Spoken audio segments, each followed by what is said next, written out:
Hello! Hey there everyone, it's insaneintherainmusic. Today, it's finally time to do a room/studio tour. I apologize for the harsh overhead lighting, that'll go away in just a second. But before we go into the actual room, I thought I would showcase this awesome banner that I had made for me. When I played at the PAX East main stage in February of 2020, I had a merch table and they made this banner that says Bandland presents Insane in the Rain. At the bottom says PAX East. And without further ado, let's go in. What mysteries await us in the jazz room?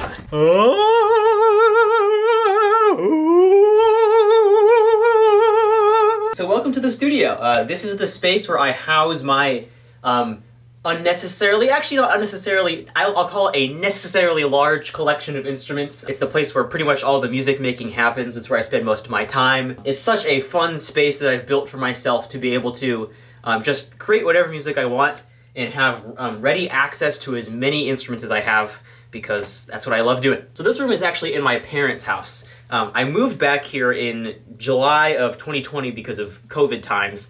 Before that, I was living in an apartment in Boston, which, as you can imagine, was probably not the place to be. I am happy to be here. It is very nice to have limited noise restrictions. I just don't play drums after dinner, and I try not to play anything past 11 p.m. Otherwise, I might make the neighbors mad, but no complaints so far, except from Looker, but we'll get into that later. So here's the door that we came in earlier. Immediately to the left is this very large couch. I used to sleep on here quite a bit, and whenever I have friends over, again, this couch is for them. Over here is the drum and guitar section. Here's my drum kit. My guitar wall behind that. Over here a little bit more to the left is, I guess, kind of a miscellaneous section.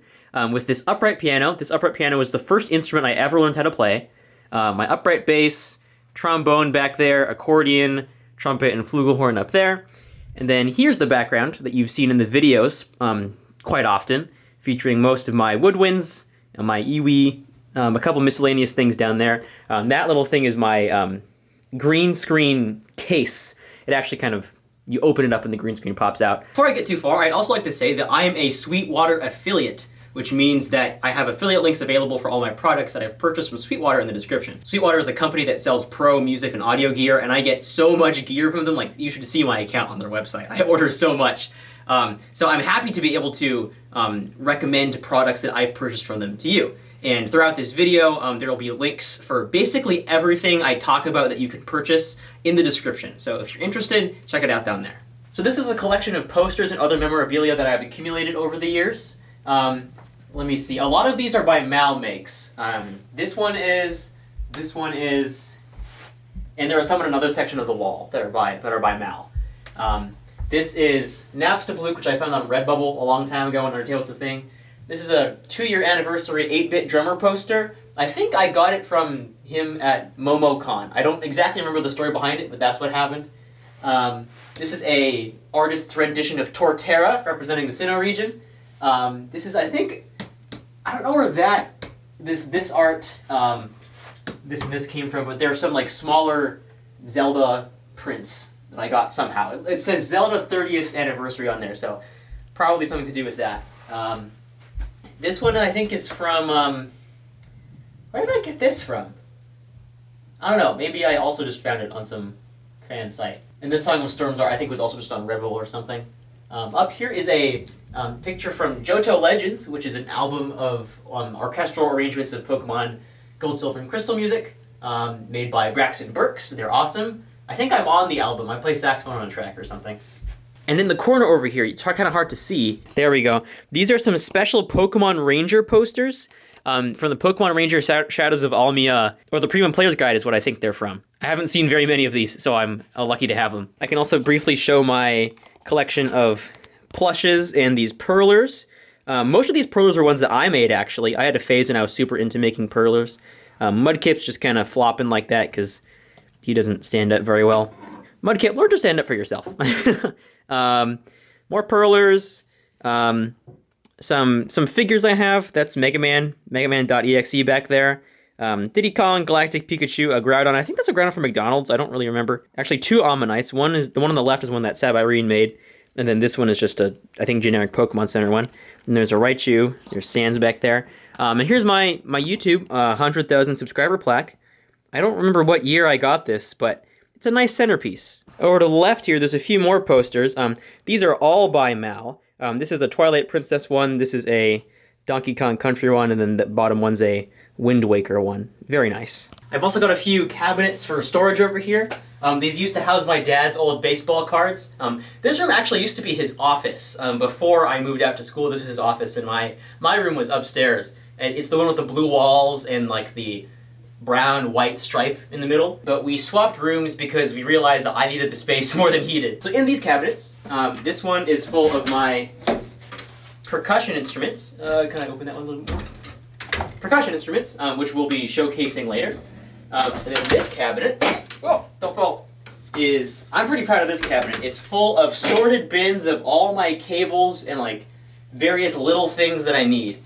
Let me show this off. So I'm really proud of the sorting here. There's stuff like woodwind accessories, camera accessories, HDMI cables, XLR cables, 1/4 inch and 1/8 inch cables, power adapters, instrument maintenance, a bunch of different types of USB cables because you accumulate a lot, miscellaneous USB peripherals, headphone accessories, lots of useful things that I like will need like just at some random time. Like I need this type of USB cable and I can just open this cabinet and find it. It's really useful. So some people were asking me about the acoustics of this room. One thing that I like about this room quite a bit is that the acoustics are pretty dry, mainly because there's quite a bit of furniture, like this big sofa in here, but the floor is all just this white carpet, and while it's not necessarily the most like aesthetically pleasing floor, it's really nice in terms of reducing echoes and things. Overall, the room is pretty dry, and whenever I make recordings, I don't have to worry too much about excess reverberations or things like that getting into the recording that I don't want to. I have attempted to do a little bit of treatment, like there are some bass traps back in the corner over there, that you can see. There's one over there, and there's one over there. Just to improve the low frequency response of the room a little bit. I'm certainly no master of room acoustics, and I know there's a lot for me left to learn, and frankly, probably a better space long-term would be useful for getting the right acoustics, but for now, it's good enough. All right, that's the room, so let's get on to the instruments. All right, it's instrument time. I figured we'd start with the winds because they're probably what I'm most known for, and probably the easiest for me to talk about. So I'll just start with moving from the left over here and just keep moving. So this is my soprano saxophone. It is a Yamaha 82 Custom Z. Honestly, I have quite a few of these things, so I don't really remember all the specifics. I have to check the horn. I got this pretty recently. I think it was earlier this year. I think in February it was. I debuted it in my Dire Docks arrangement. It's a lot of fun to play. One of the most in-tune sopranos I've played as well. The high register is a challenge on pretty much all sopranos, but this one is pretty good. I can subtone low notes without a problem, so it's been a really good horn for me to use. I picked up a soprano because I had owned an alto, tenor, and bari for quite a long time, and was always missing out on the soprano when people would ask me to record gigs or play things for them. So I figured, let's just round out the collection and add a soprano to the family. The mouthpiece is a stock Yamaha. I think it says 4cm on it. Stock Yamaha with the stock ligature. Reeds are 2.5 Van Doren Blue Box. Next up is this alto saxophone. This alto is a Jean Paul student model alto saxophone. It says ASY 17151 on the back. I would like to upgrade from this horn eventually, but I got it at a time when I just really needed an alto, and I didn't really have time to shop around and pick one that was really good. So this alto is like $500. It's not very expensive. It plays pretty well for an alto for that price.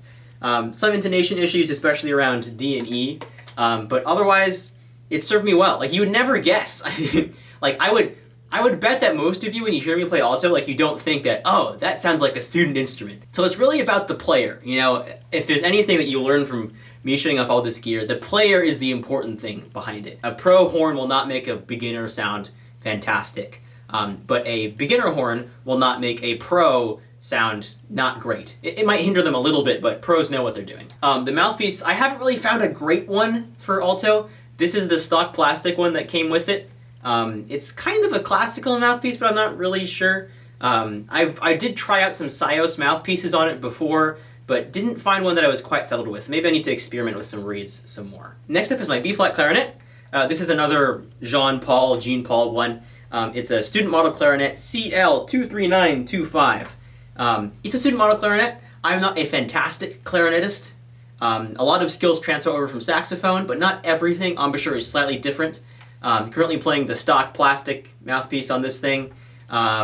Reeds are, I think, also 2.5 Van Dorns. That's basically what I default to on pretty much any doubling instrument that I have. I think I just pick Blue Box Van Dorns, 2.5s, usually a pretty safe choice for me. Next up is the Iwi. Hello, my dear friend. I've talked about this instrument at length before, but this is my prized Iwi 4000S with the Patchman sound bank installed. I love this thing so much. It's really, really fun and useful to play at live shows because everybody's like, what's that thing? I don't know what it is. Fun to use, easy to record. If you're wondering how I record it, I just plug a 1/4-inch cable into the output of the Iwi, and it records basically just direct signal. It's really, really easy to record. If you want to hear me talk more about the Iwi, I have a whole video in which I go over it, so watch that if you really want to. Down here is my melodica. I don't remember. I think I got this at like a jazz camp that I attended at some point in high school. But this is the Honor Instructor 32 melodica. It's, you know, a very bare bones melodica, but it served me pretty well over the years. I think I used this way back when I did like my first Turnabout Sisters arrangement. It's a surprisingly useful instrument to record, even though it's unlike accordion, which has, I think the reeds have more like bass to them. This is a pretty tinny sound, but you can get some pretty decent stuff out of it. If you're looking for a fun, easy, portable instrument to play, I really recommend the melodica. It'll definitely check those boxes. Next up is my pride and joy, the main saxophone, my tenor saxophone, which is a Selmer Super Action 80 Series 2, Selmer Series 2 in short. This is my main saxophone. I should keep it a little bit more clean than it is, but I love this thing so much. I have used it in so many situations, gigs, recordings, so many videos, and I'm happy to continue using it. My dad got this for me when I was in high school. I think it was in between my sophomore and junior year. So I've been playing on this horn for about 6 years now, and it's been fantastic. It's been serviced a couple times by Jack of the Boston Sax Shop when I was at Berkeley. Fantastic horn. I use my insaneintherainmusic Sios signature mouthpiece on this horn, combined with Boston Sax Shop, I think 2M reeds. They're called, maybe they're 2.5s or 2M, whatever the 2 intermediate thing is, with a Francois ligature. These are my favorite ligatures to use because they really promote like a free blowing sound. I don't think it changes the tone super much, but it does, for me it changes how the reed feels when it responds to me playing. So I really, really recommend these ligatures. I think this is the Francois Louis Ultimate ligature. Really awesome. For tenor specifically, and I guess other woodwinds too, I use this Balam back strap as my primary neck strap. So it looks like this. It has these 2 pieces of metal that are wrapped around with like leather or some synthetic, I'm not exactly sure.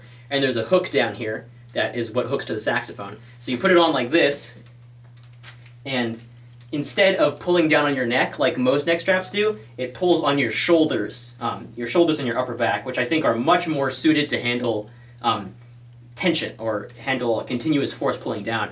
This is super useful on Barry because Barry's a bear to carry. So it's really heavy, but this is really, really nice, and it's a really comfortable neck strap. I highly recommend it. I think it's sold at Boston Sax Shop. I really like it. So behind the Barry here is my flute. This flute is a Trevor James flute. I should also be cleaning this a little bit more. Trevor James Cantabile. Again, I'm not an amazing flutist, but this was one of the first doubling woodwinds that I picked up. I had to spend a lot of time in school learning how to play flute. I actually took lessons on flute for a whole semester with my private teacher at Berkeley, and I learned quite a bit of how to make it sound half decent. It's difficult for me because I'm so used to reeds and primarily single reed instruments, so learning the flute was a bit of a challenge, but I like having it and being able to use it when necessary. Up next is the big boy baritone saxophone. One of my favorite woodwind instruments to play, period. The lower the sax, the better. Though I think I might like tenor a little bit more than Barry. This is a Yanagisawa 990.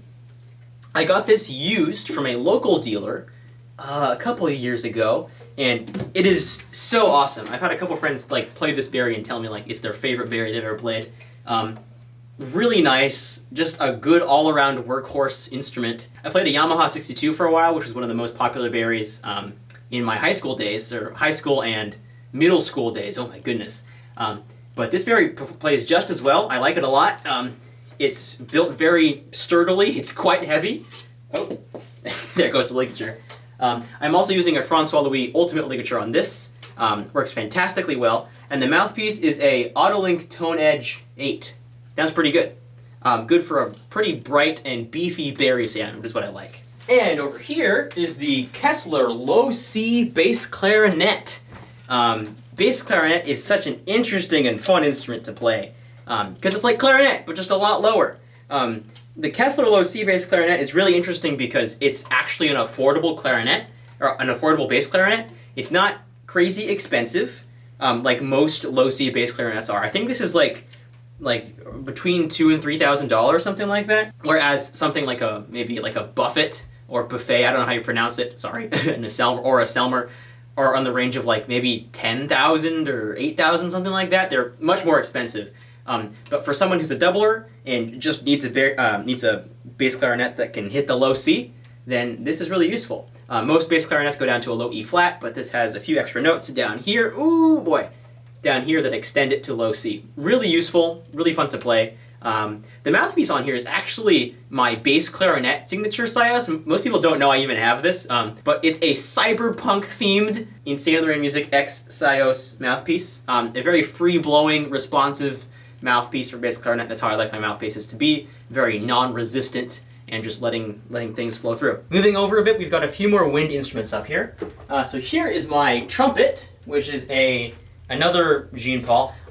Jean Paul or Jean Paul is a company that makes a lot of student instruments, and they are priced at really, really affordable prices. Like I think this is maybe a $350 trumpet, and they play super well for the price. Like you're not going to get a professional instrument, but if you're someone like me who just likes learning a lot of different ones, then this is the way to go, I think, is to just invest in a good quality student instrument. And Jean Paul makes a bunch of these really good ones, so highly recommend them. This is a... Where's the model number on these trumpets? I don't even know. This is a Jean Paul TR430. It is a normal B-flat trumpet. The mouthpiece I most often use is a... What is this? It's a Bach 3C. I also have a Schilke 13A4A, which I've been digging quite recently for some higher playing.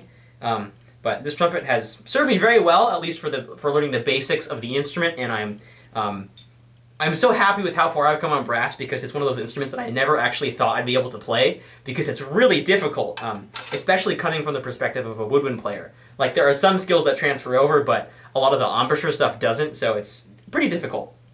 But like I said, I've been happy with the progress I've been making and would love to expand it onto more brass instruments, like the Flugelhorn up here. Let me grab that. So here's my Flugelhorn. This is by Austin Custom Brass. This was actually gifted to me by a subscriber. I won't name them in case they want to remain anonymous, but they just said, hey, I've got a Flugelhorn laying around, do you want it? And I said, you know what? Sure. And this has become one of my favorite instruments to play. I'm not sure exactly what about it makes it feel so nice, but it just feels good to play compared to the trumpet to me. I've generally been a fan of the warmer sounding brass instruments, more like French horn, flugelhorn, and trombone sometimes. So this has been a fantastic instrument to have, and would love to use it more in future videos. So this is yet another Jean Paul student model. It's the Jean Paul trombone. Where's the thing on it? It says TB 20155. I think Jean Paul only makes one model of trombones, so this is their trombone. I am not great at trombone. I've only played it in like one video so far, but so far it's been a really fun instrument to learn, and obviously it has a lot of use because it's used in big band writing all the time, and being able to play my own big band stuff would be amazing. But trombone is fun. Okay, on to the big squeeze box. Oh, this thing is heavier than it looks. Here is Accordion squeeze box. This is a Hanukkah I don't know what the exact model number is. I'll have it on screen or in the description. But I got this accordion initially specifically to play Cass's theme. The keyboard slide has actually been not too hard to learn because it's basically the same thing as piano, just I'm getting comfortable using it and also integrating the bellows motion as well. But this hand, this cursed hand, the buttons hand, oh my gosh, it is really cool, but really hard to learn. Like,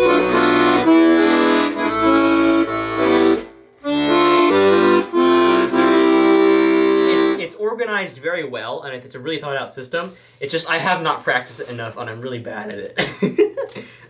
I spent so long practicing this just to be able to play the part of Cass's theme that I did at the beginning. People who play this thing professionally and also look like they're having a fun time doing it, I respect you.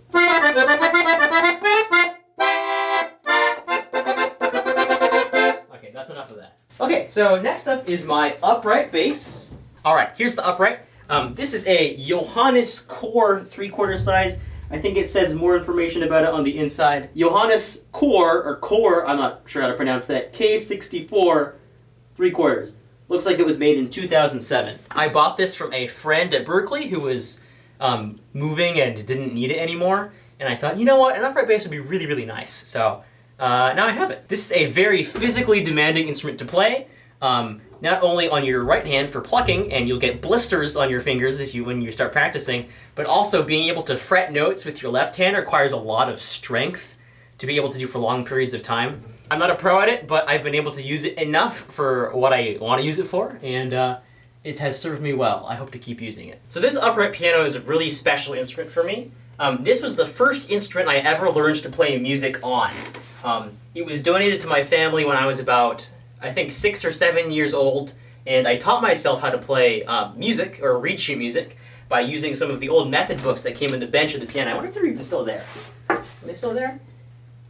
Oh yeah, some of them are still here. Mostly just really old sheet music that I used and figured out how to read sheet music. So this piano is really special. I don't use it too often in videos because I don't really need the sound of an upright piano that often, but for the times I do, it's really useful.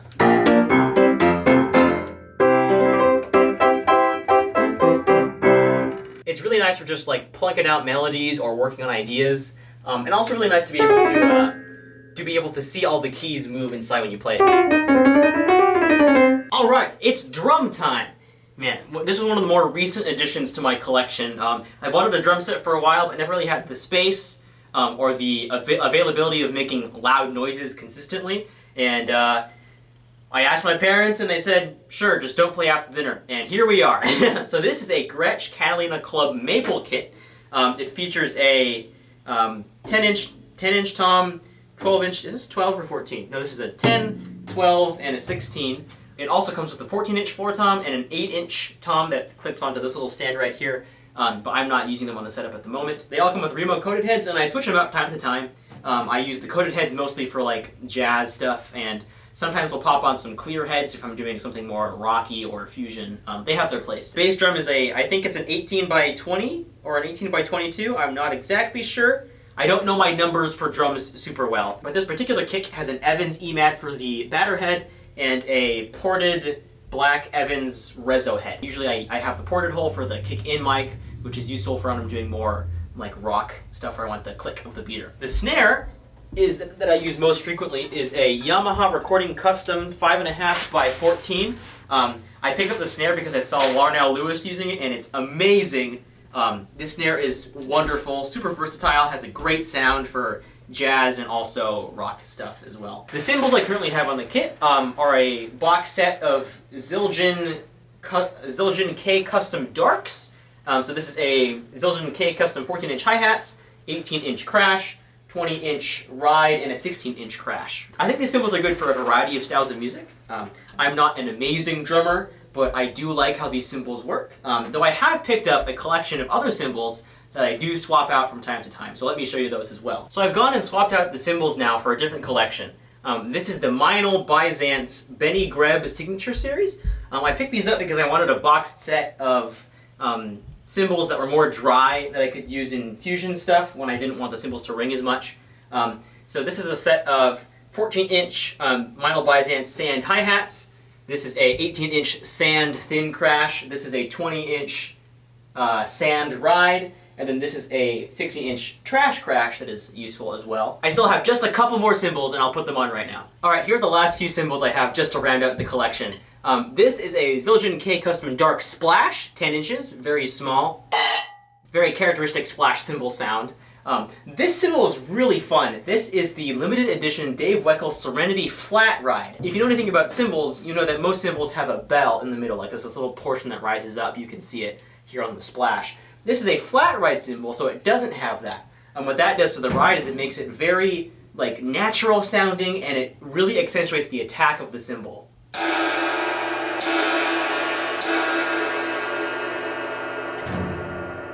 Fantastic. This cymbal is by Sabian, as you can see in the back. I'm usually not a huge fan of Sabian cymbals, but this particular one is really, really nice. This is, as it says on the cymbal, it's limited edition, so I think there were only like 500 of these made. This is number 83, it looks like. So happy to have it as part of the collection. Really useful on stuff like a lot of Chick Corea's records use flat ride cymbals, but it's also a really common sound on a lot of Pat Metheny records, where they have like a constant ride cymbal pattern. They usually play it on a flat ride because there's a lot of attack and it's very clear what the pattern is. Okay, last cymbal, I promise. This is a Zildjian A 22-inch swish knocker cymbal. So a swish knocker is like, it's kind of like a combination between a China cymbal and a ride cymbal.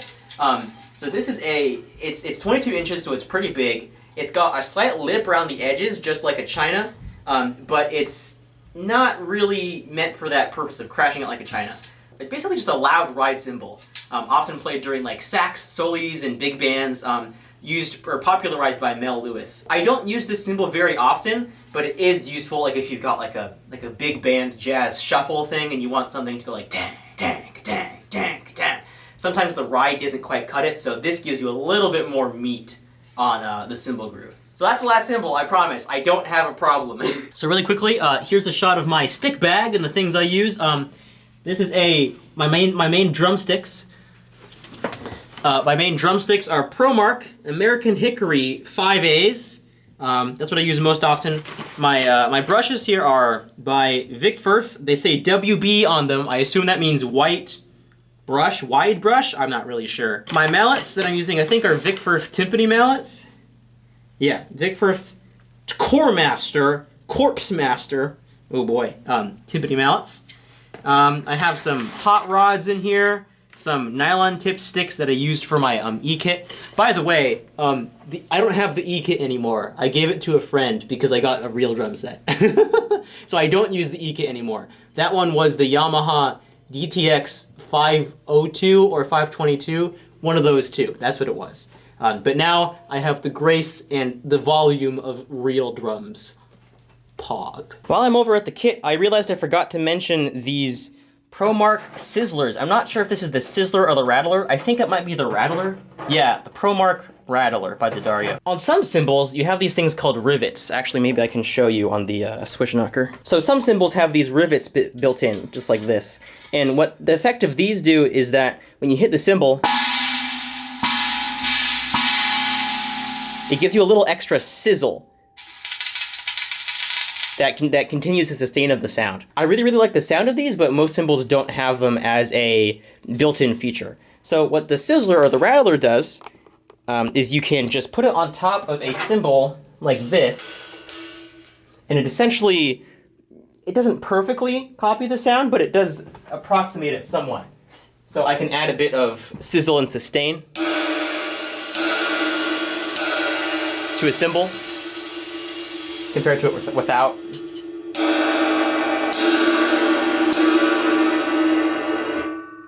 To me, that's a huge difference, and I really, really like the sound of these. It just sounds so nice and smooth. Okay, it has officially become guitar time. Now, I will admit, I have this wonderful display of guitars back here. I'm not that much of a guitarist, but I have learned to play guitars for like utility purposes. Like I can play some lead lines on guitars, but not a crazy amount. So let's start with probably my favorite guitar I have. This is my Fender Strat. Strats are really nice guitars, used a lot in like funk and jazz music. This is a Mexican Strat. I really like this blue color. I think it's a Fender Deluxe Strat. That's what this is called. It has an arm, which is really nice. Pretty standard guitar. I use it for like, I used it in 5 p.m. for like the boo ba boop boom boom boom boop ba boop ba stuff like that is what this guitar really excels at. So happy to have it in my repertoire. Up next is my semi-hollow guitar. This is an Ibanez Art Core AS53. This was the first guitar I ever picked up and the first guitar I learned how to play. It's a semi-hollow, which is one of the most common guitar types used in jazz music. I used it quite a bit in like 2015 and 2016, I would say, playing a lot of like Pat Metheny style lines on this kind of thing. Maybe someday I'd like a true hollow body electric guitar, but for now, this is just fine, and it does the job for like clean, warm jazz leads whenever I need them. Okay, continuing down the line, this is my Ibanez SR505 5-string bass. I don't know what the tone wood is off the top of my head, but this was the first electric bass I ever picked up. I wanted a 5-string because I knew from the beginning I would need those low strings to get the low range, and that was a good decision to get because I've used the 5th string a lot. It's also a good finger rest when you pluck the E string. This is strung with flat wounds as opposed to my other Fender Jazz bass, which has round wounds on it. Flat wounds are nice for a more mellow, subdued bass sound, a bit more of a vintage style, and upright basses are also strung with flat wound strings, but obviously you're not really using pickups on those. I use this bass guitar pretty often. 5 string is really useful, flat wounds are nice, and it has Bartolini MK1 pickups, which are, I don't know much about pickups, but they sound pretty good. So yeah, this is my bass. Here's my steel string guitar. This is a Mitchell. I really don't play this thing that much, mainly because acoustic guitars are hard. I'm not that clean of a guitar player. It says Mitchell T313CE/N, whatever that means.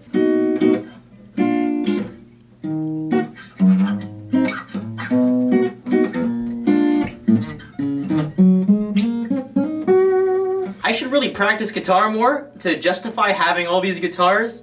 Maybe someday I will do that, but for now, the type of music that I'm making and most listening to does not require as many guitars. So I'm doing just fine with the guitars I have. Okay, a few more. This is my nylon guitar. Funny story about this one. I don't even know what brand this thing is. I'm pretty sure my grandpa bought it for me at Costco and said, "Hi Carlos, here's a guitar, learn it."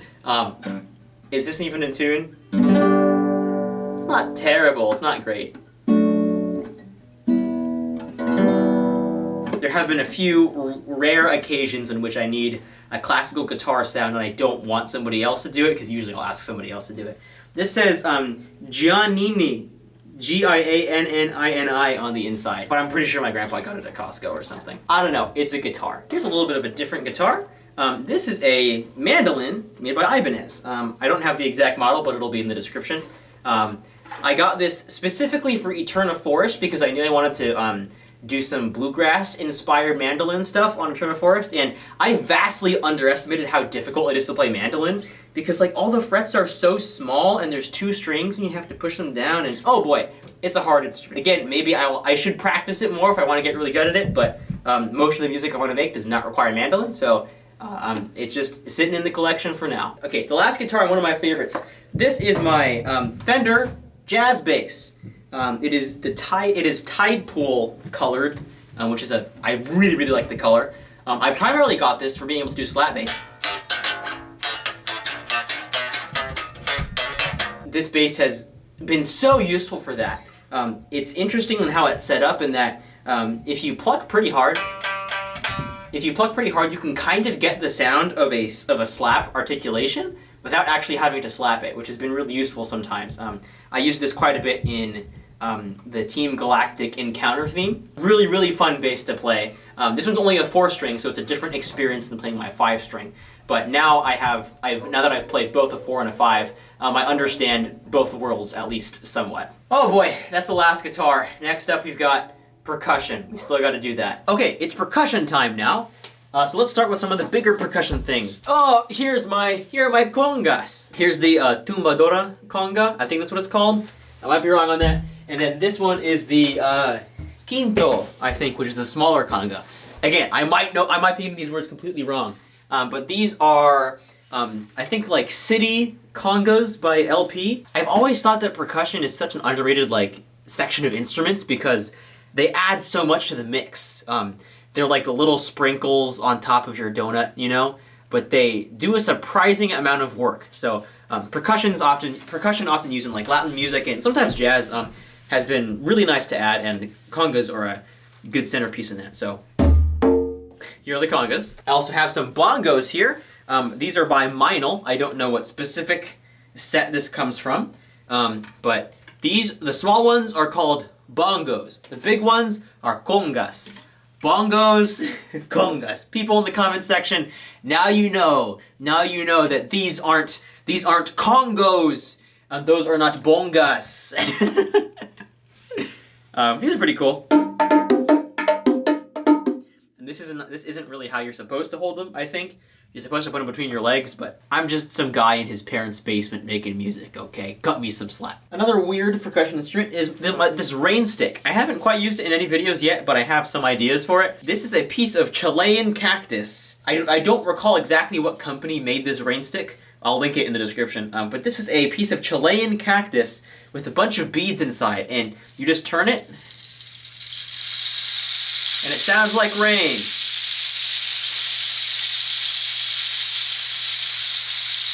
This one lasts for a long time.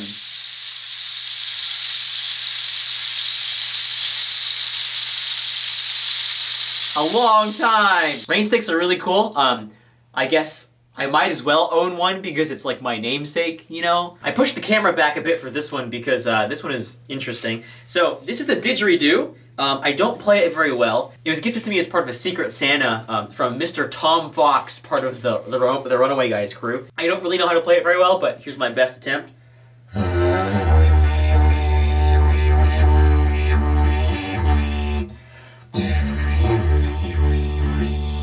I have tried to think of a jazz tune that could really use a didgeridoo, and you know what? The answer just hasn't come to me yet, but I think we'll get there eventually. I have a couple other pieces of my drum kit that are over here that I'm not using right now. This is a Thomas Soundworks. This is a 14x7 snare. This was the first snare drum that I bought. I used it primarily for brush work because trying to get drum samples of brushes just generally doesn't work very well. I find that it's just much easier if you have a snare drum surface to use. I do prefer the Yamaha Recording Custom, but this is also a good option in case I need a deeper snare, because that one is 5.5 inches deep, but whereas this one is 7 inches deep. I also picked up this 18-inch kick drum. This is a Gretsch, I think, Renown kick drum. A lot of jazz music, especially bebop, uses higher tuned drums. So tuning my other kick drum higher just resulted in a sound that was pretty choked and didn't sound very good. So I figured I would invest in a smaller bass drum to get that higher pitch while still keeping the resonance of the drum and not losing too much. So I haven't used this one much in videos yet, but I have been playing around with it, and it is nice for more bebop or jazz combo style drumming than the other kick drum I have. So it also looks really cool too. Like, isn't this a great color? Wow. Okay, time to dive into the percussion cabinet. There's a lot of fun little toys in here, some of which I use more than others. I'll start with my tambourine. This is a Rhythm Tech Brass Jingles tambourine. I picked this up a long time ago, maybe 2015, but I still use it, and it's I have many iconic faces while playing the tambourine. Here's my seed pod shaker, one of the most interesting shakers I have. That's such a cool sound. Like, it sounds like the forest or nuts, you know? You ever seen the sound of nuts? My Meinl medium shaker. This is like people in the Me channel video, people comment and say, "Why is the guy holding Alexa?" Because they think this looks like the Amazon Echo or whatever it's called. But no, it's just a plastic tube filled with beads.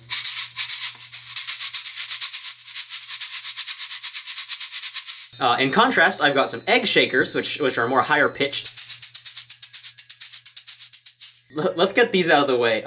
Wind chimes are the one instrument that like never want to shut up because they're always just moving in the wind.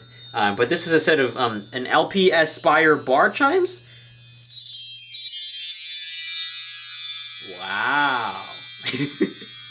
Shakin! I have to set them down on the ground or else they'll continue to make noise the whole rest of the percussion section. Here is my triangle. Triangle, the most difficult instrument to play. People underestimate the triangle. There are a bunch of different ways to play the triangle, and like some are really impressive. Like you can do like the...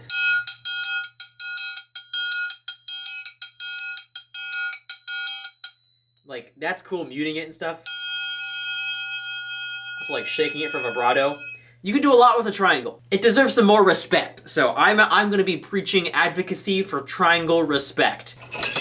Okay, another shaker type instrument I have are these sleigh bells, which I don't think I really need to explain. It's Christmas, there you go. I've got a kazoo in here.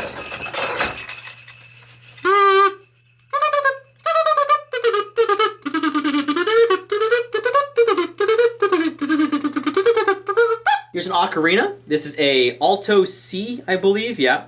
So.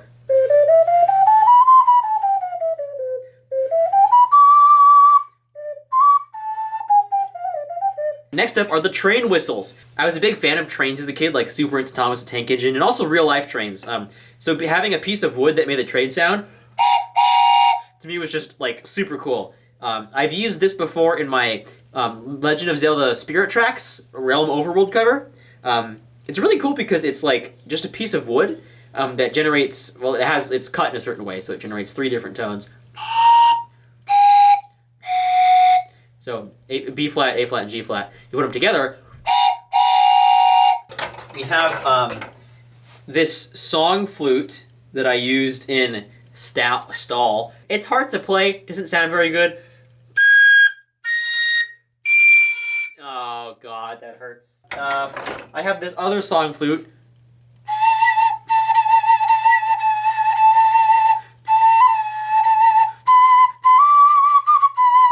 It's the Con song flute. This next one is one I haven't used in a video, but I got it because it was kind of cool. This is a merengue guida. I believe that's how you pronounce it, and it's kind of like it's like a güiro, which you hear in a lot of Latin music that goes like, but that's made of wood. This is made of metal. Like it's a very specific grating sound, literally grating, and I don't really know how to use it best. You're supposed to do something like that with it, but honestly, like I just haven't listened to enough music that uses this thing. I've got a couple of miscellaneous instruments I want to show off before we finish this segment. One of which is the talk box. So the talk box is interesting. The way it works is that when I have to use it in tandem with a synthesizer. So the synthesizer outputs a saw wave, which gets sent into the input of the talk box, and then the talk box is essentially just a small amplifier that has a speaker inside of it and sends the signal out through the tube that you would plug into this little slot. From there, the wave goes through the tube and into my mouth, and then I modulate the sound, sort of like FM synthesis, modulate it by shaping my mouth and also making the sound of consonants. So, like when I was doing using the talk box for KK Slider, I would go. So emphasizing like the in quay, because the way part is all using like, you know, actual speech, whereas the is a sound produced by like an articulative sound. This is what the talk box looks like. I'm not sure this has actually been shown on the video before. This is by MXR.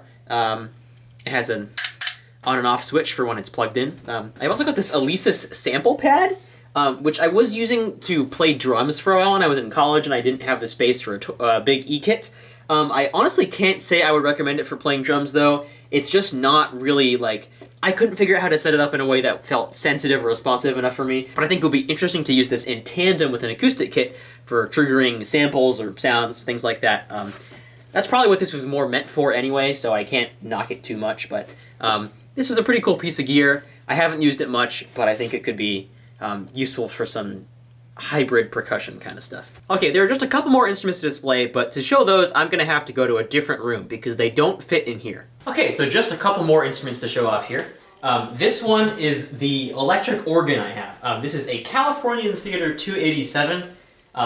I don't know much about the brand or any of its history. This came into my hands while I was playing organ at a church that one of my relatives was attending. Organ there, like a typical, like a church organ. It was an electric organ, so it didn't have like the same big pipes or anything like that, but it was an organ nonetheless. And then one of the people at the church happened to tell me that they had this organ that they were getting rid of, and I thought, oh, I might as well check that out. I went over and I found this. It wasn't in great shape when I found it at first, but just needed some cleaning up and a little bit of care, and now it's pretty cool. It's got 2 manuals and a full set of bass pedals and everything.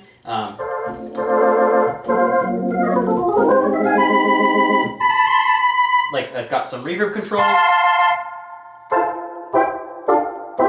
You know, not a Hammond B3, nothing like that. I would love one of those one day. But to be able to say I've got an organ here, it's pretty cool. Given to me by a very generous organ donor. And now, last but most definitely not least, let me open this bad boy up. Oh, this is my Yamaha C5 concert grand piano. It is a huge joy to have this around and to be able to play on. It's like 6.5 feet long, something like that, maybe like 6'7". But having a grand piano at home has been like a dream of mine for so many years, and to be able to have one at home that I can record whenever I want is just so nice. As I said earlier, piano was my first instrument, so it feels pretty surreal to be able to have like a real legit grand piano in the same room where the upright piano used to be. The upright piano used to be in this room, which is like our family room up here at home, but we moved it downstairs to make space for this bad boy, and it's just tremendous.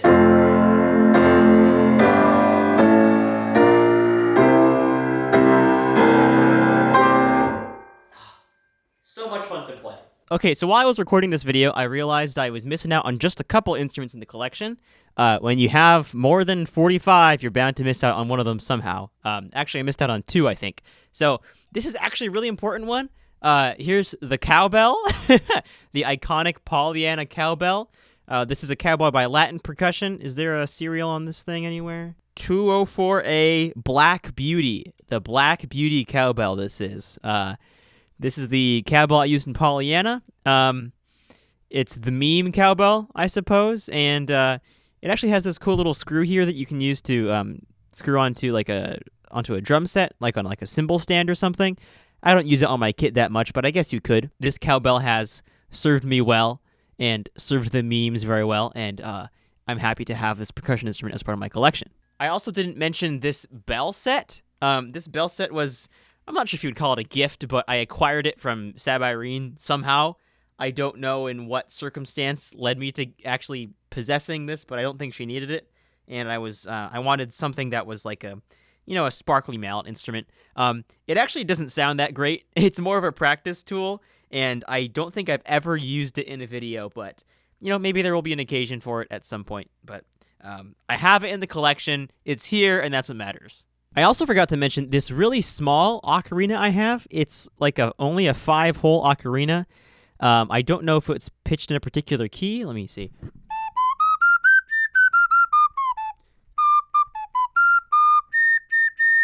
I think I used this when I covered Monbo's Mambo from Legend of Zelda Link's Awakening?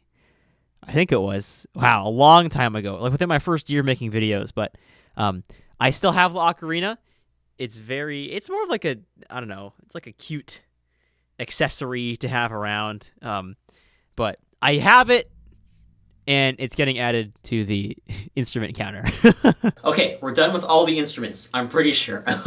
If you've ever wanted to figure out how many instruments I play, I don't keep count myself, but you could probably go through the whole video that I just filmed and count for yourself and see how many. So now that I've finished going over all the instruments, the next step to getting them into the videos and into your ears is through my microphones. And I've got a wide variety of microphones that I use for different purposes, and I'm going to be going over all of them in this video. For those of you who don't know, there are a few different kinds of microphones, and the 3 that I'm really going to be talking about in this video are condenser mics, dynamic mics, and ribbon mics.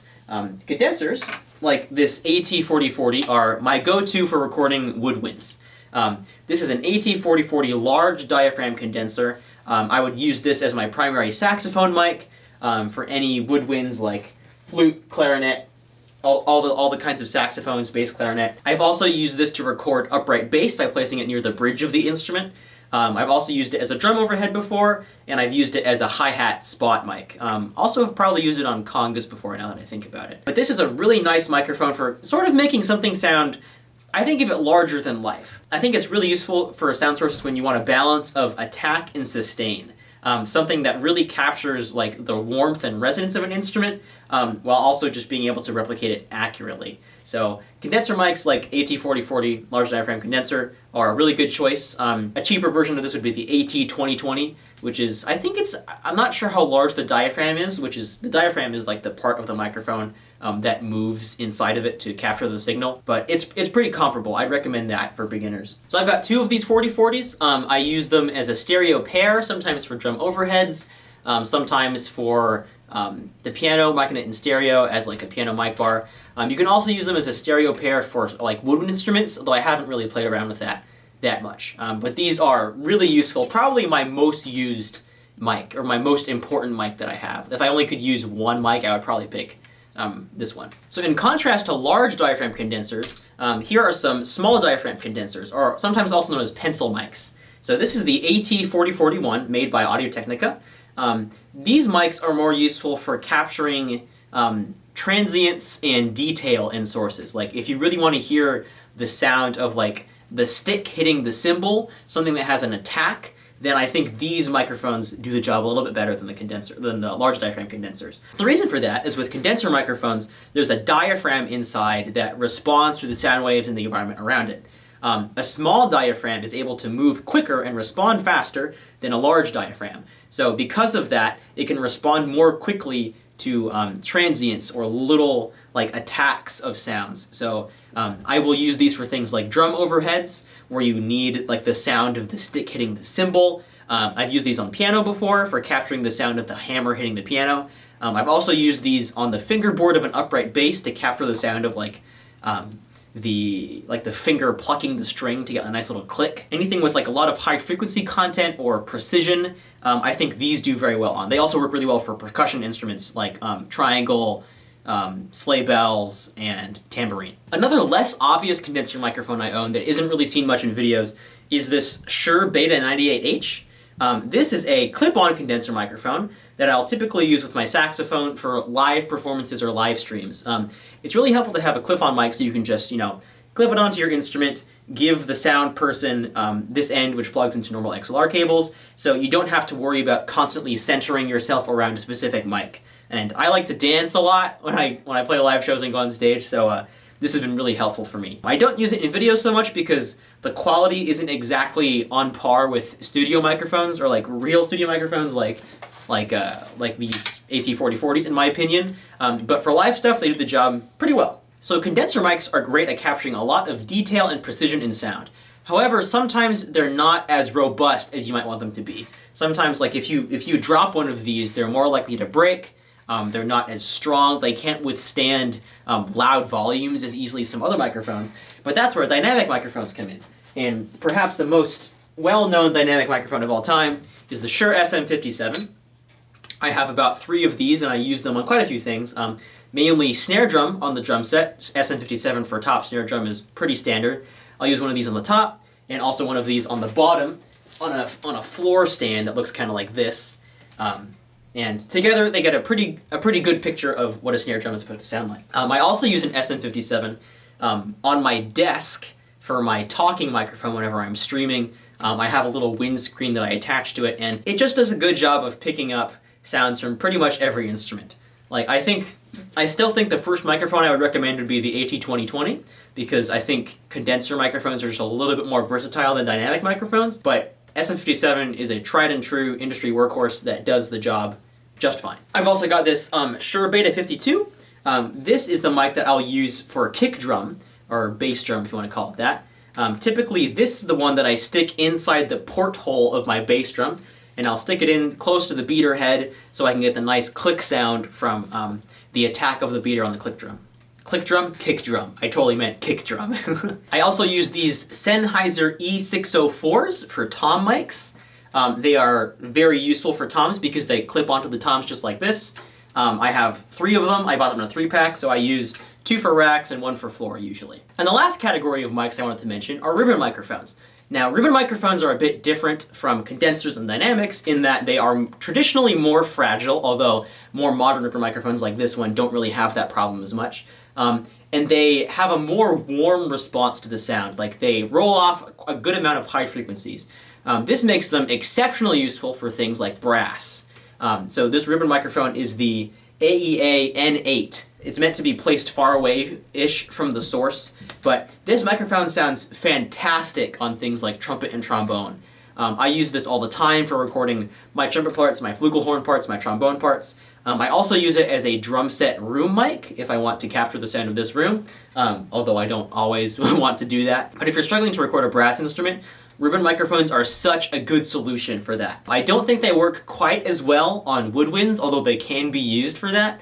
I still prefer the sound of a large diaphragm condenser on woodwinds. You can honestly just put like a ribbon microphone right in front of the bell of like a trumpet or a trombone or even a tuba, and they sound great. Like it's a really, really beautiful match when you've got a good ribbon mic and a good brass player. So some people were asking if I could show off my saxophone mic position a little bit, so I'd be happy to talk a little bit about that.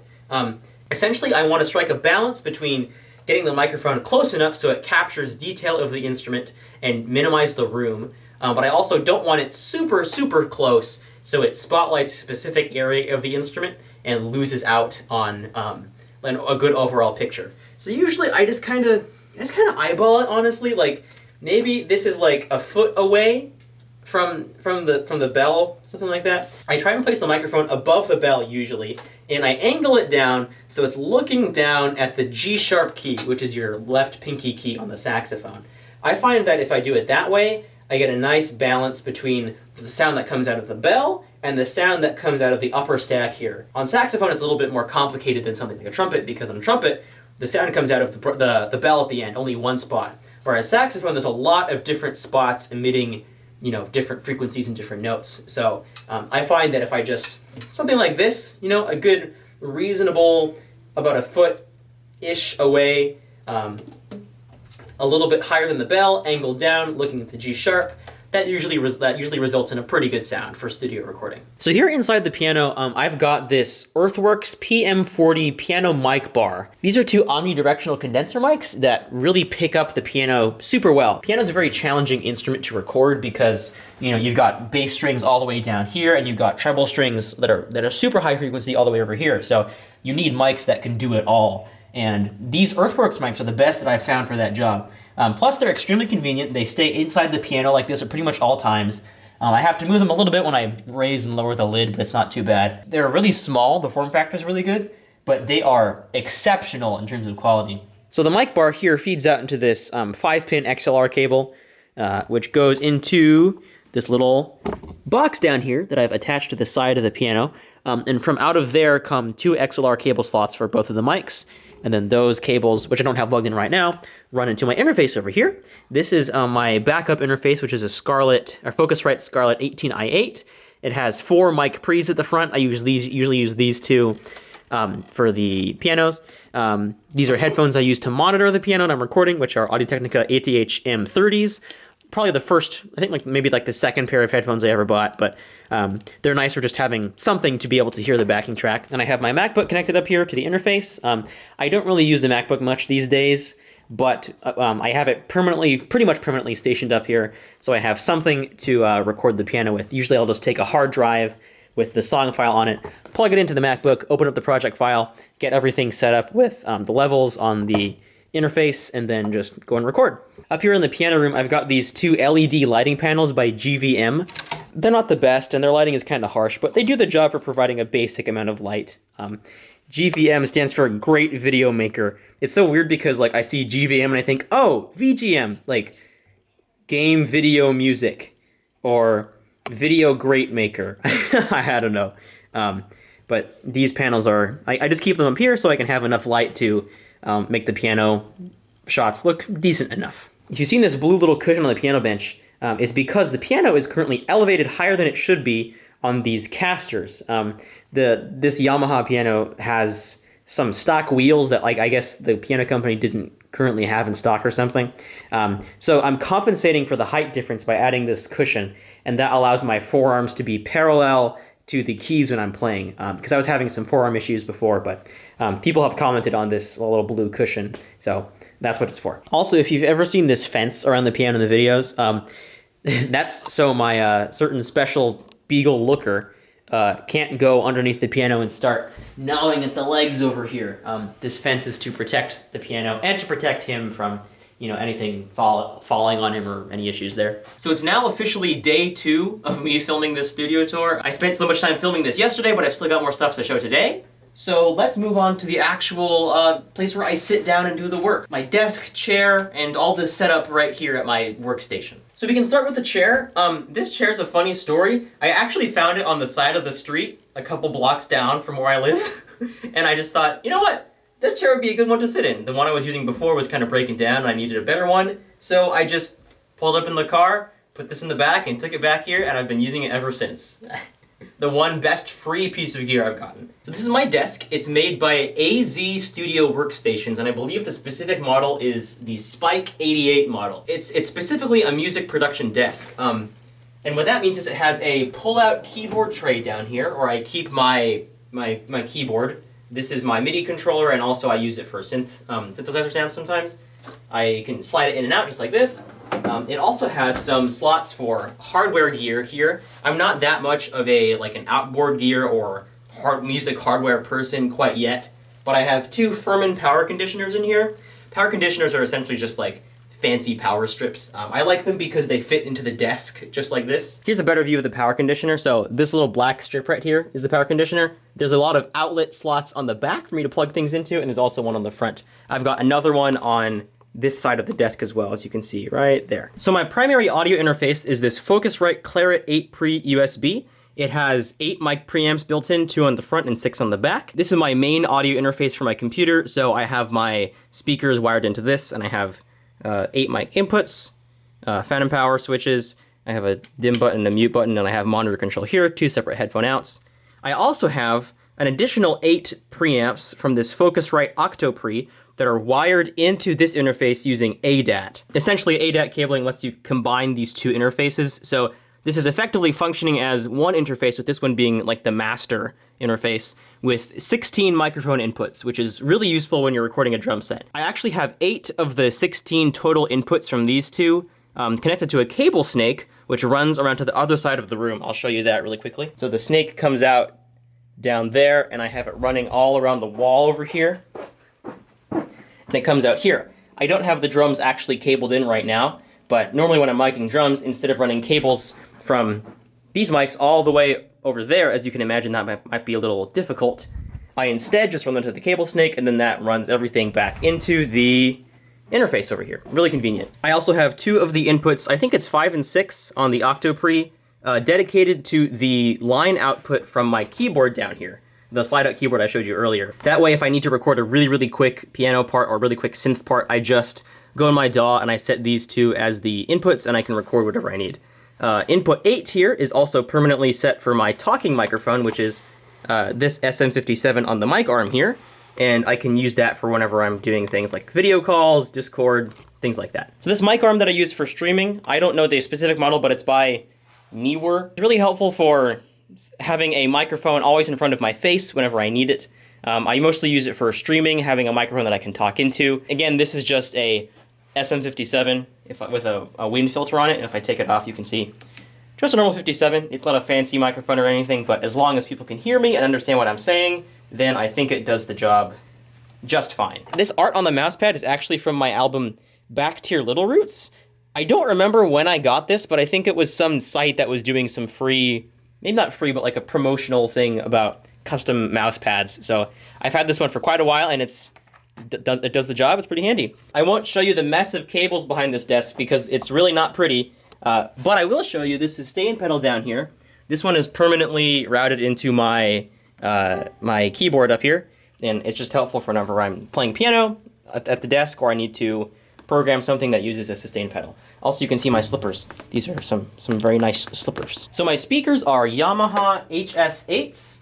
Technically they're called monitors, but like, it gets confusing because these are called studio monitors and this is a computer monitor, and if you say the word monitor, it gets confusing. So I'm just going to call them speakers.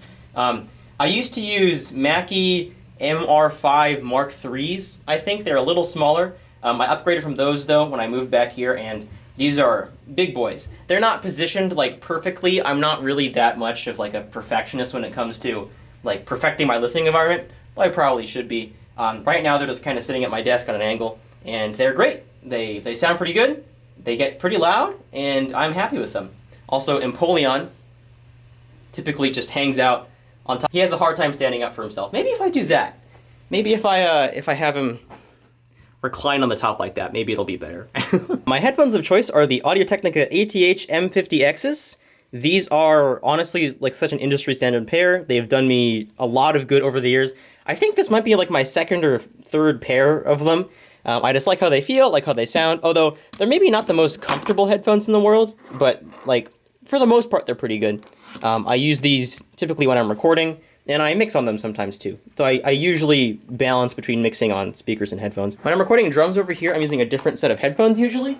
I'm using these Vic Firth, I'm using these Vic Firth isolation headphones. They work well because drums are very loud, and you need to protect your ears when you're playing them. So these double as headphones so I can hear the backing track. Also isolation so I don't blow out my ears when I'm playing loud things on the drums. If you're really curious, I have this headphone amp, which is called the Art Accessories Head Amp 4, which is a headphone amplifier. Essentially what this does is I can send an output from my computer through a headphone extension cable all the way over here. Remember, the computer's on the other side of the room.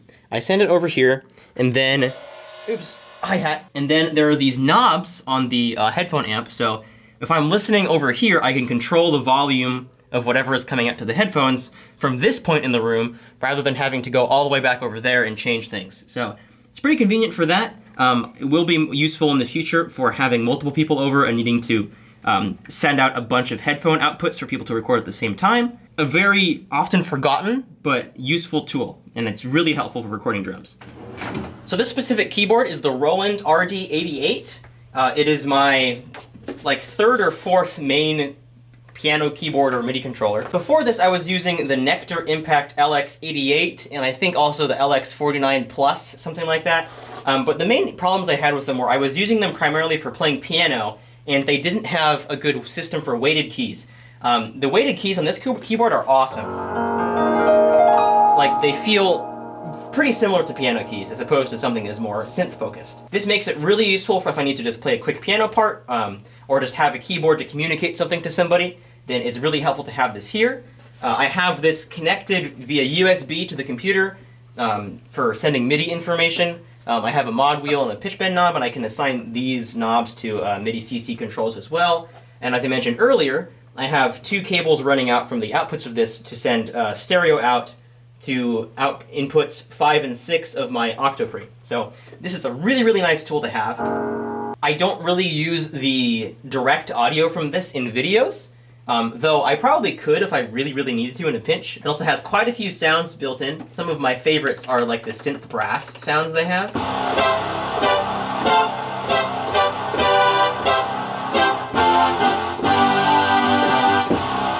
I like that one. I also like this one. Oh, not that one. This one.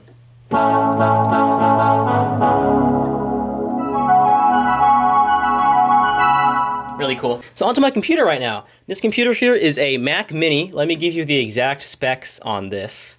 I'm not much of a computer person. I'm running macOS Catalina on here. This is a Mac from 2018. It's a 3.2 gigahertz 6-core Intel i7. 32 gigs of RAM. As for why I'm using a Mac, when I started going to Berkeley, they required all students to use MacBooks. It kind of makes sense because a lot of their teaching centers around things like GarageBand and Logic, which you need a Mac to be able to use. And I just like the operating system. It feels nice. I've used Windows quite a bit in my time too, and I just prefer how Mac feels, sort of. Windows is fine. I could do pretty much everything I need to do on Windows as well, but Mac is currently what's easiest for me to use, so it's what I'm set up using. I think long-term, I'll probably have a computer that is like a pro computer that is a Windows computer, and also have a really good Mac as well, because there are some times when I'm doing stuff like playing games or working on game dev stuff where I need to play builds, where I can't load them on my Mac, so I have to use Boot Camp and go over to the Windows side. I do have a partition on the internal hard drive in here that lets me go into Windows primarily. But for now, it's doing a good job. I like Macs and how they look, and I'm happy to be using one. I also have quite a few external drives plugged into this thing. Just a brief overview.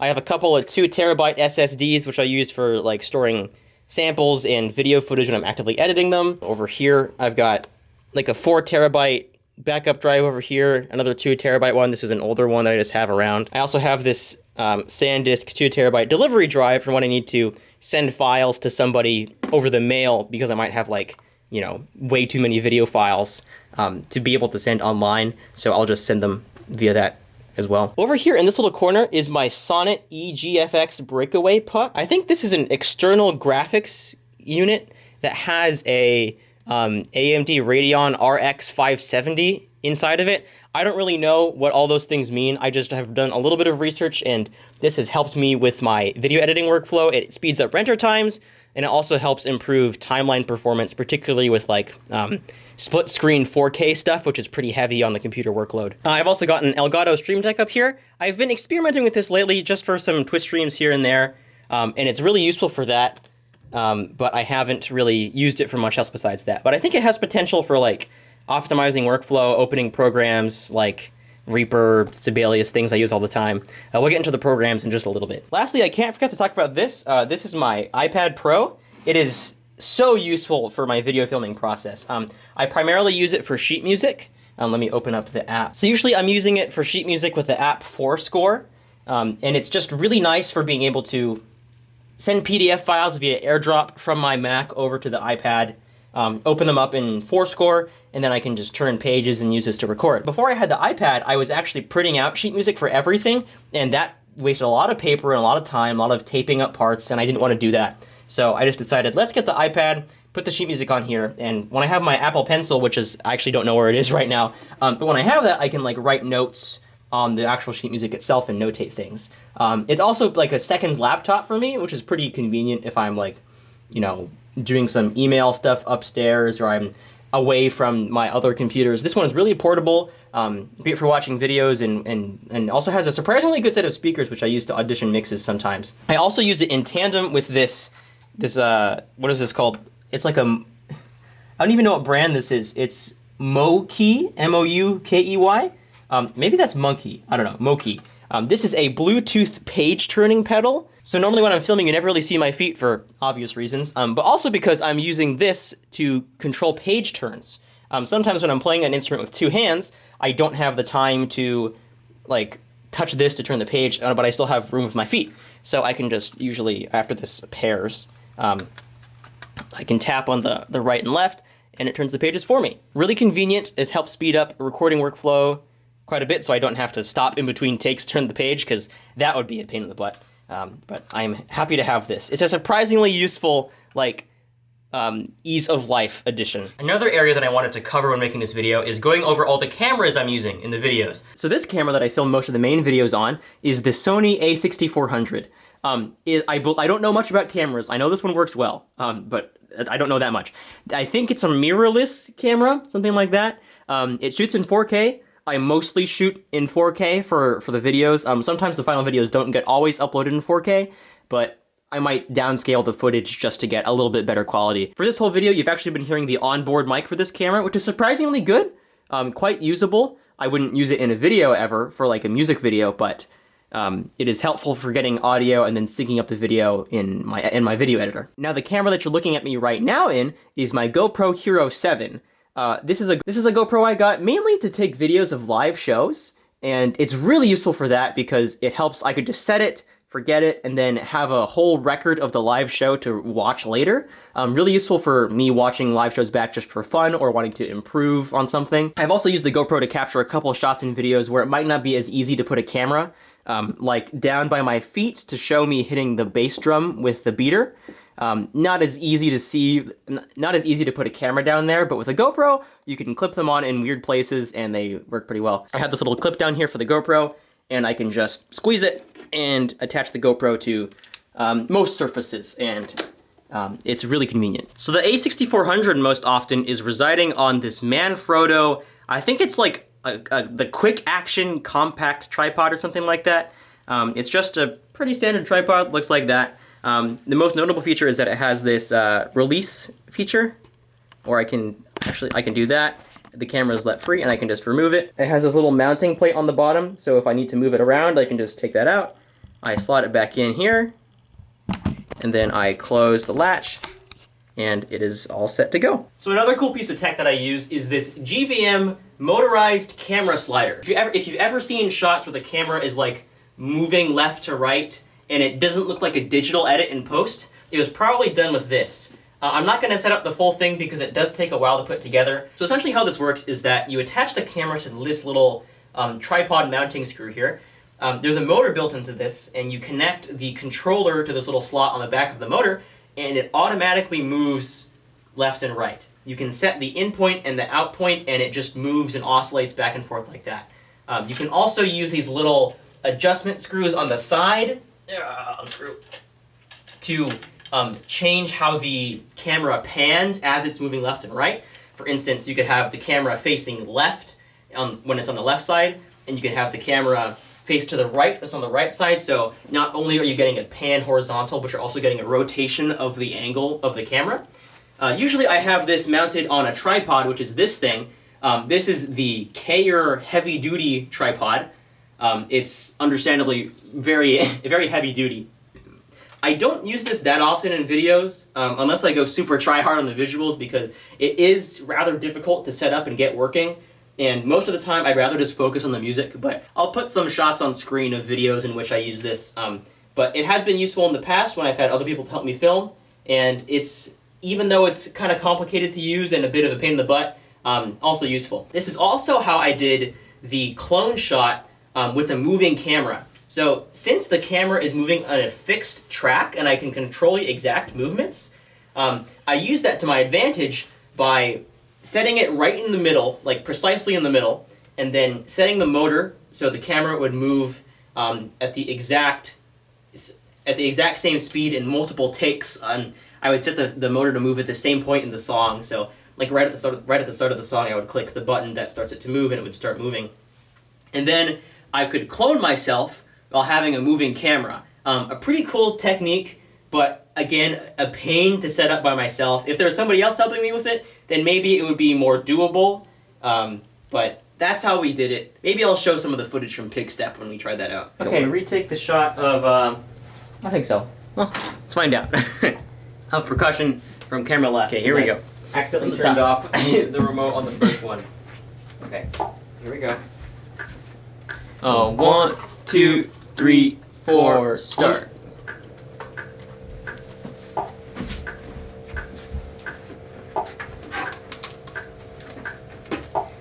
Here we go. Shakers. Here we go. 1, 2, 3.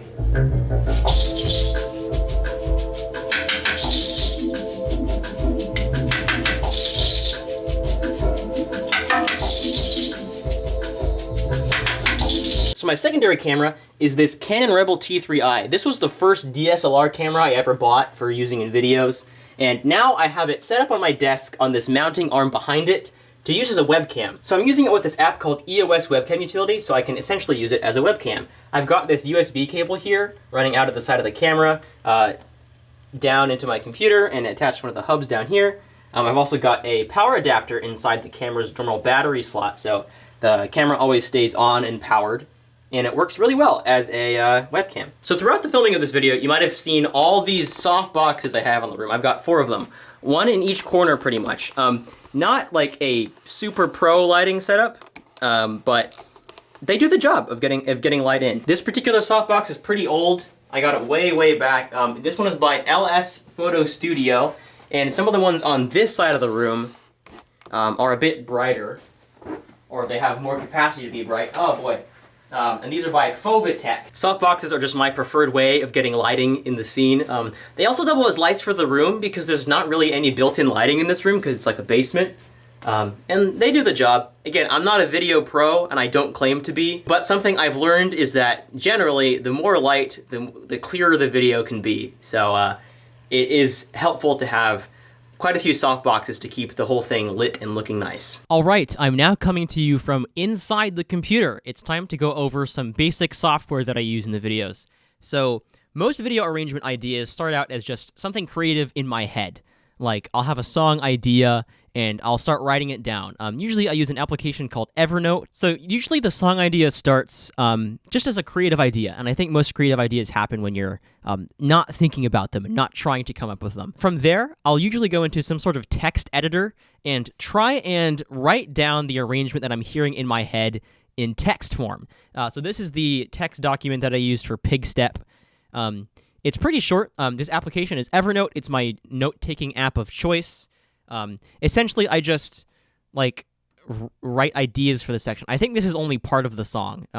So I'll write after the return to the groove, after the floating middle section, reharm time. That was the strings part.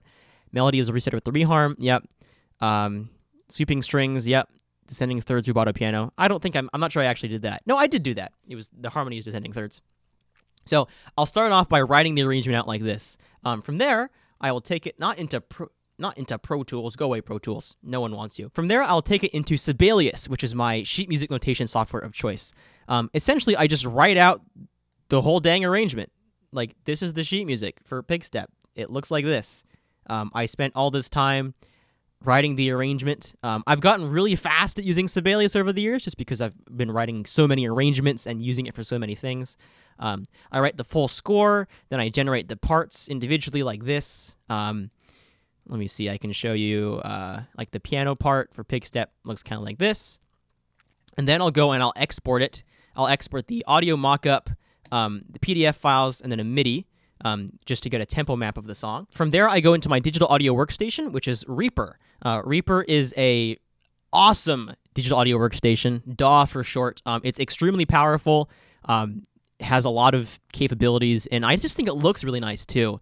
I have a color coding system for all the tracks using the SWS extensions.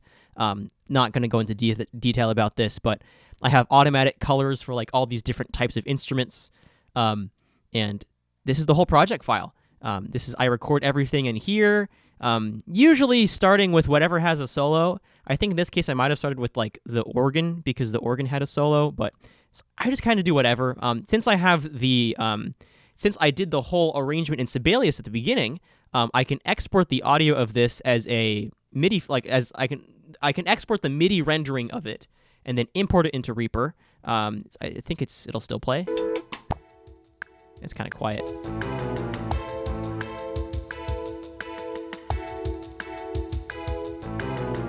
So when I'm recording the song, from the very beginning, I'm listening to something that sounds sort of like what the song is supposed to sound like.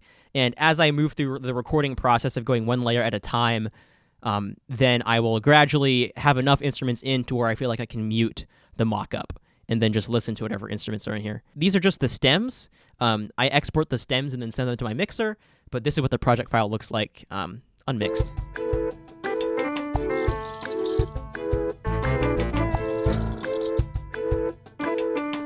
I'll very briefly go over some of my favorite plugins that I use.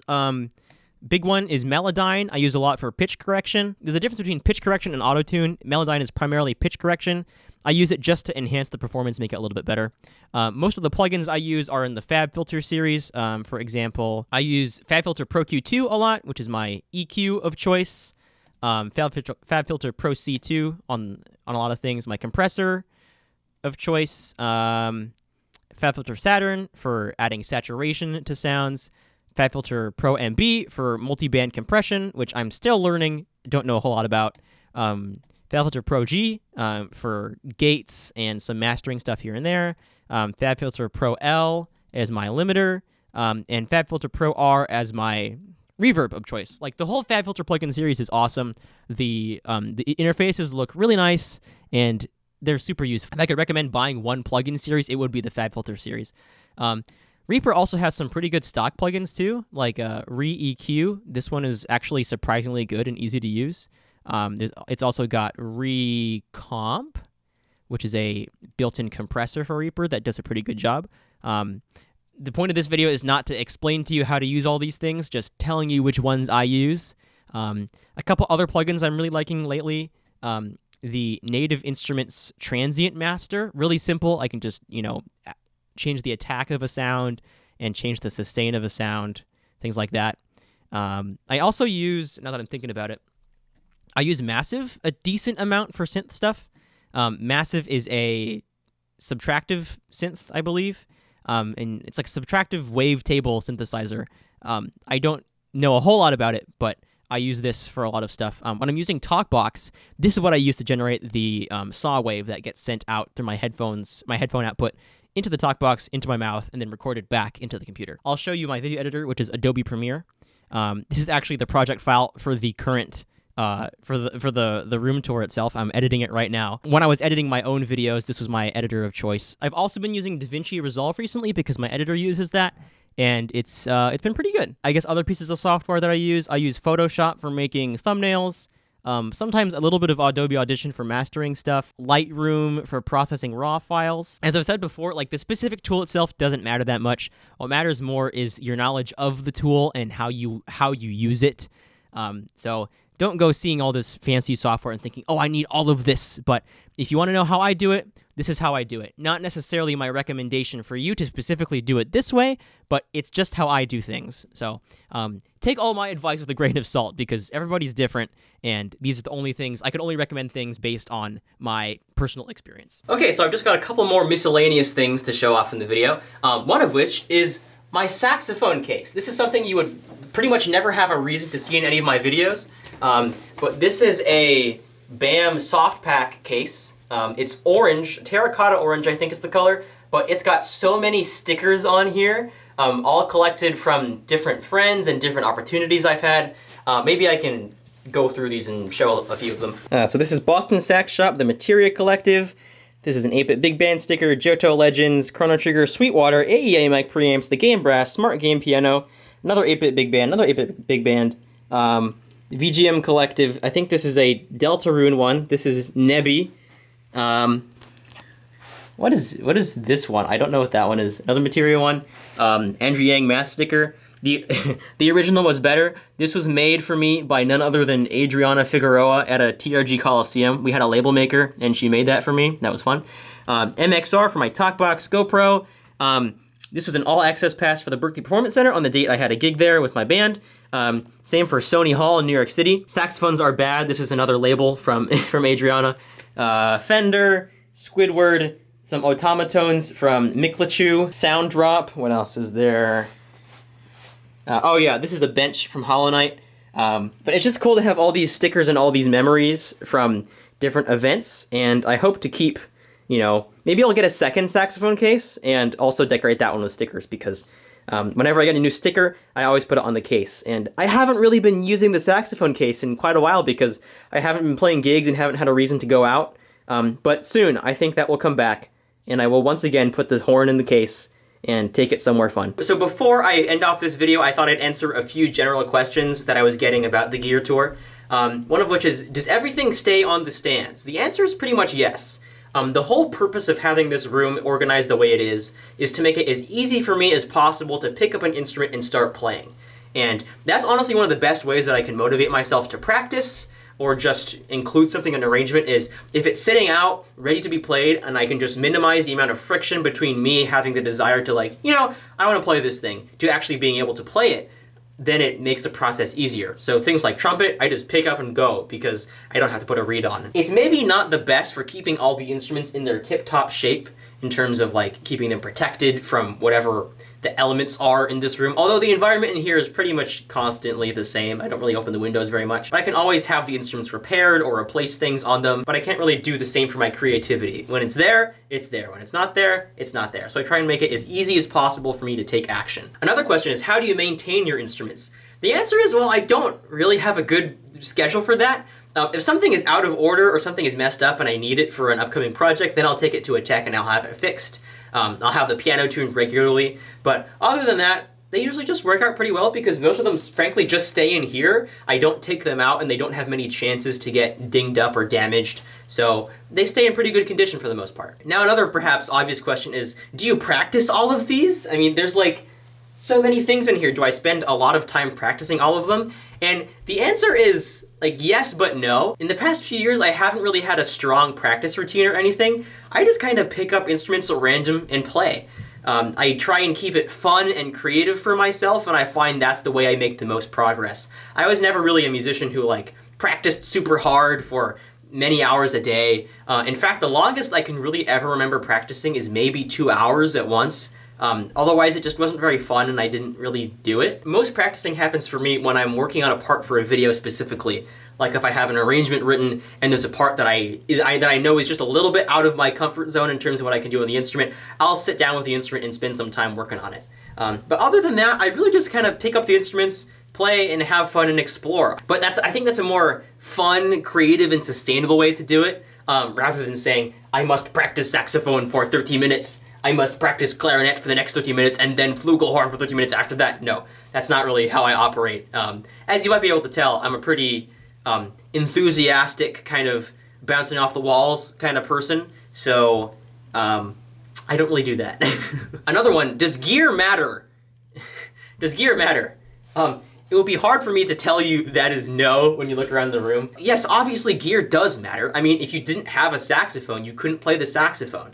At a certain level, though, you do get to some diminishing returns. Like, there's not really, if I wanted to upgrade from my series, if I wanted to upgrade from my Series 2 tenor to a Mark 6 or something, like, I don't think the return there would be a huge shift. You know, there's a point when getting a whole lot of gear doesn't really change things, unless you're pursuing like a very specific realm of quality, which is what I've been looking for, and why I switched from an E kit to an acoustic kit, and why we have an acoustic piano now, and everything is acoustic, because that's what my favorite records were using to get the sounds that I loved, was using acoustic instruments in good quality, with good microphones and good players. So short answer is yes, but no. It's a complicated question. Gear absolutely does matter, but the person using the gear and knowledge of the gear itself matters way more than the gear itself. People also ask, how do you have the money for all of this? And let me tell you that not all of these instruments are professional level instruments. Like, my trumpet was like, I think I said like a $350 trumpet. Not that expensive. My clarinet was like $300. You know, if I was going for professional quality on all these instruments, then yeah, that would be a crazy amount of money. I fund all these instruments by making videos. Have Patreon support, people listening to my music on Spotify and other platforms. All these revenue streams add up. I use that money and reinvest it in the channel and the content just to make, you know, better stuff or have the tools to keep making my music better. That's been my philosophy from the beginning, is to make each video just a little bit better than the one that came before. And one way I can do that is by getting better gear, having more knowledge of the gear, and just opening doors to myself of finding new ways to pursue top-level quality, which is what I'm really interested in. And I'm happy to have all these instruments here because they really help me get just that much closer to what I'm looking for. Now, if you're just starting off and you want a very basic recommendation of what the first things you should be, I have like a bundle on Amazon or something that I recommend. But it's essentially just one of these, which is a Focusrite Scarlett 2i2, which has 2 microphone preamps. This is my first audio interface. You could also use a Focusrite Scarlett Solo, which just has 1 microphone preamp. An AT2020, which is a cheaper version of the AT4040 large diaphragm condenser mic that I recommended before, like a mic stand and some cables. That is a really great bare bones recording setup for getting you started when you don't have a whole lot of stuff to work with. Before that though, even seeing all this gear here, know that you already have the tools to get started. Like if you have a phone, you can start. Even though I pursue quality so much, that doesn't mean the first video you make has to be the same quality as what I put out. Because you have an unfair disadvantage. I've been spending 8 years and, you know, a whole college education on learning how to do this professionally. And who says you have to do that? Focus on what inspires you and use what gear you have on hand at the time to make something. Just make something. You'll learn more by making something and finishing something rather than spending so much time trying to perfect this existing thing you have and not ever publish it. Okay, questions done. I think it's time for the most important piece of gear in the video. Not even sure it's a piece of gear, but it's a thing that makes the home studio life just a little bit better. I'm happy to introduce you to my currently 7-month-old beagle puppy named Looker.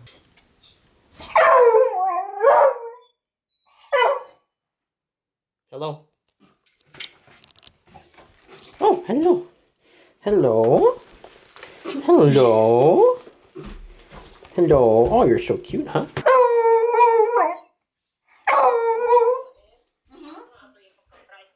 Hello. Hello. Uh-oh. Oh, don't mess with this. Hello. What do you think?